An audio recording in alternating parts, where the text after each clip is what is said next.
What have you heard from talent evaluators about what they saw from Kaepernick on the field? Well, Greeny, to be honest with you, there weren't that many talent evaluators there, especially when it was moved by Kaepernick some 60 miles away from the Atlanta Falcons facility, which would have been their indoor facility. And so many of them were on a schedule that threw it way off schedule. The other thing is that even Hugh Jackson, the well-known NFL coach who's not employed right now, who was going to run the workout, and a scripted workout, was unable to make that change.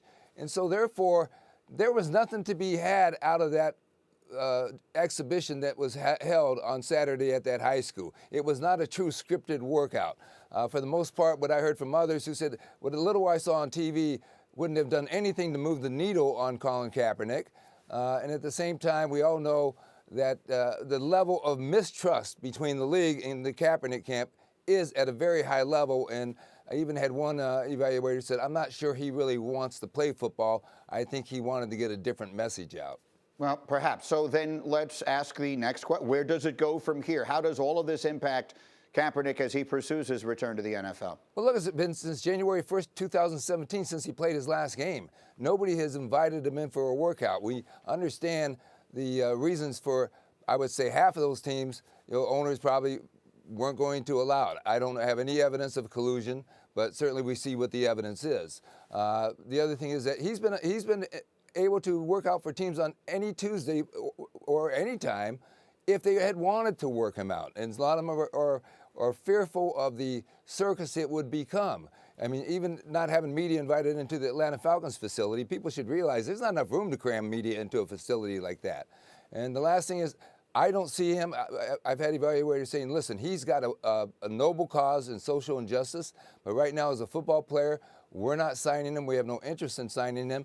And we'll see what happens after the season when he can be signed to a futures contract. But for this year, Greeny, we shouldn't expect anything the rest of this year. And if it happens, it happens. All right, Mort, we'll keep an eye and an ear on everything, obviously. Thank you very much for that. Elle, let's talk about it. Yeah, it's been a conversation that has sparked quite a bit of debating among colleagues here and players currently in the NFL. We're joined now by Damien Woody, and Coach stays with us. I mean, what do you guys make? And I'll start with you, Coach, about what you saw in the Kaepernick situation this weekend. Well, no, I mean, first off, look, the NFL doesn't have to have this kid play. I'm sorry. And what I see on the video is, look, if you want to break down the little video, see, hey, is he throwing the ball behind him? Is he too much air on his deep ball? Yeah, all those type of things. But that wasn't about this. As a coach, you don't want the circus in your locker room. And I'm sorry, but that's what it is. Is it going to be worth, all the extra media? You're going to have a backup quarterback, having press conferences and all those type of things. And part of being a backup is accepting your role. You push the starter, but you accept the role as a backup. And we see right now, is he going to be happy in a backup role? Or his people? All I hear him say is, we did this, we or whatever. That means him and his whole entourage is going to come in as a coach. I don't want it, I can promise you that. Woody? Clearly, I think Mort alluded to it. There's clear mistrust between both sides in this whole equation, which led right up into the moment of the workout in Atlanta, Georgia. I try to boil this down to the simplest terms. And to me, the simplest term for me is opportunity. There was an opportunity presented to Colin Kaepernick to work out. Colin Kaepernick also had his right to not participate within that opportunity. Now, people can say, was it fair or all those type of things?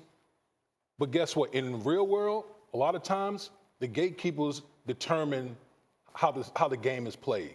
And in this particular situation, that's just the facts of it.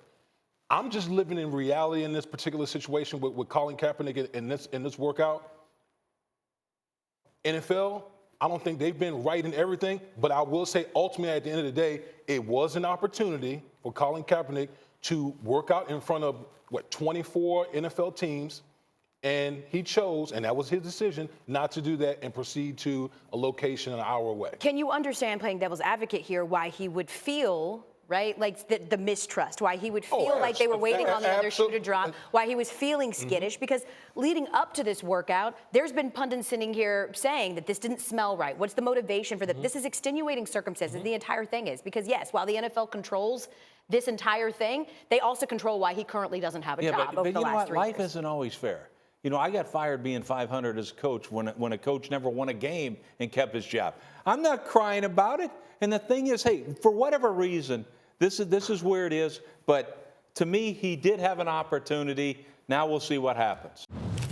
Thank you for watching ESPN on YouTube. For more sports and analysis, download the ESPN app. And for live streaming sports and premium content, subscribe to ESPN Plus.